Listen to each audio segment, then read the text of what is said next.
there's no one to stop on. Find out what happened to Carter. The radio buzzed with static as Carter drove through the desert night, but he paid it no mind.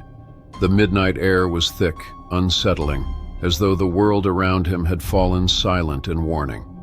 Carter had driven countless miles, but this stretch of desert highway, known to the locals as Hollow Mile, was one he avoided when he could. Stories about strange figures on the roadside or drivers hearing whispers from the dark had circulated for years. But truckers, hardened by the endless monotony of the road, chalked it up to highway legends and long shifts. Still, tonight, a chill clung to his spine, a warning he couldn't quite shake. The truck's beams sliced through the darkness, revealing the endless road ahead, and Carter's hands gripped the wheel tighter, fingers sore from the strain. That's when he saw her, the figure on the roadside, barely visible in his rearview mirror. He felt an icy shiver crawl up his spine.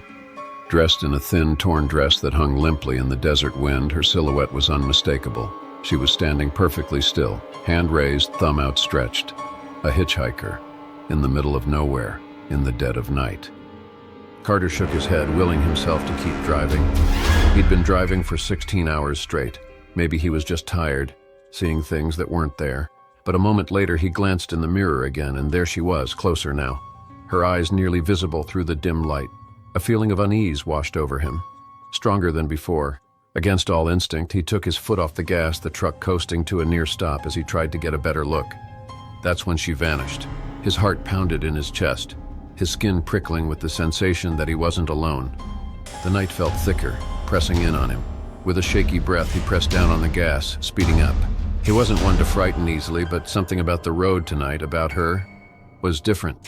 He couldn't shake the feeling that he'd seen her before.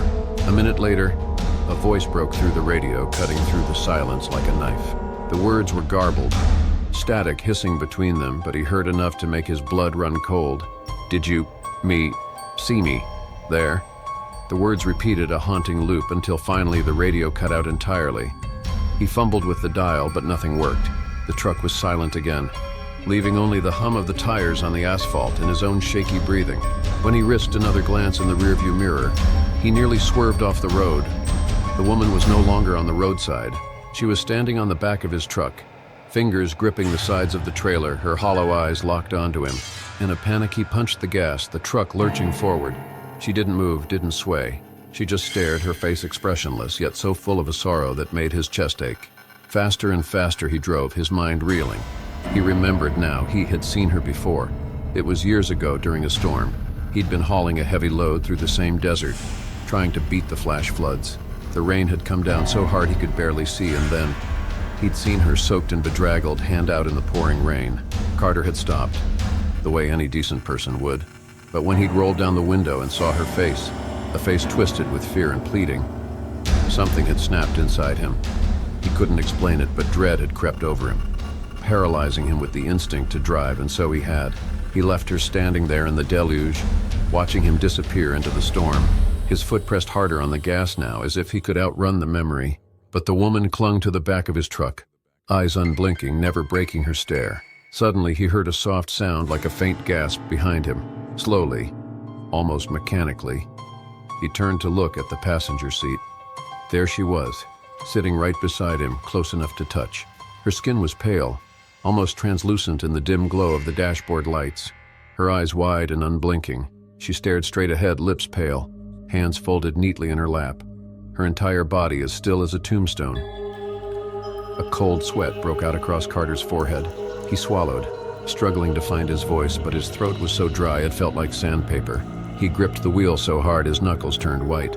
The memory of that stormy night flooded back. Clearer now, he'd left her, abandoned her in the rain, and she'd been found days later, washed up in a ravine miles from the road, her body battered and broken.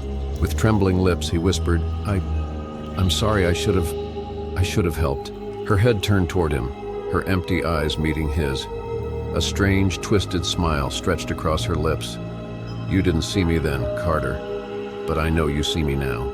The lights on the dashboard flickered, the entire truck groaning as if under an immense weight. Carter's heart pounded, his breath coming in short gasps. The air around him felt thick, suffocating. and he could see his breath misting in the suddenly freezing cab. He glanced at her, hoping she'd be gone, hoping this was some twisted hallucination. But she remained silent and still, that unnatural smile never fading. Suddenly, her hand moved, reaching slowly across the cab toward his arm. Her cold, bony fingers brushed his wrist, sending an icy jolt up his spine. "You left me out there," she whispered, her voice echoing in his mind, sharp and accusatory. "And now, you'll join me." Carter screamed, but it came out as a choked gasp.